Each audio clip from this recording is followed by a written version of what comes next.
A day of rallies from pro-choice and pro-life supporters across the country and here in Indiana.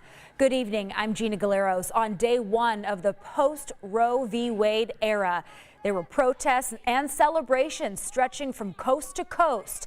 Though largely peaceful, there were heated moments as demonstrators from both sides were often in close proximity. That included here in Indianapolis, where pro-choice protesters clashed on the steps of the Indiana State House one day after the Supreme Court overturned Roe v. Wade. Our Logan Gay shares why both sides say the fight is just beginning.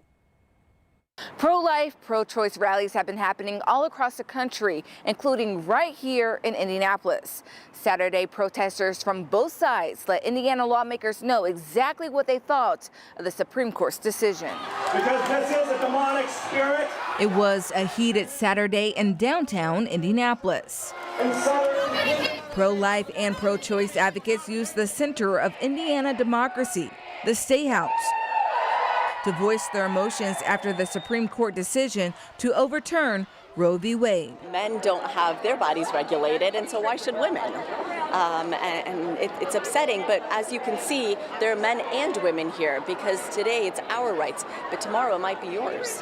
You know, the unborn are people and their lives matter, and abortion is the murder of a living human being. They chanted and carried signs with messages that said it all. Some protested for themselves, many protested for others, but all protested for something. Women, I think, were told that they're less than a person right now in the eyes of the Supreme Court. So I don't want that future for my daughter Rosie, certainly not for other women. To destroy a human life is a crime that cries out to heaven. Police got in between the groups when tensions got high. It's just upsetting when, the majority of America is not in agreement with this decision, and yet our legislators kind of tend to ignore that, it seems like. While pro-life advocates are fighting to use the Supreme Court decision to move forward, pro-choice advocates are fighting not to go back. But I lived through when we did not have Roe v. Wade. We do not need this again.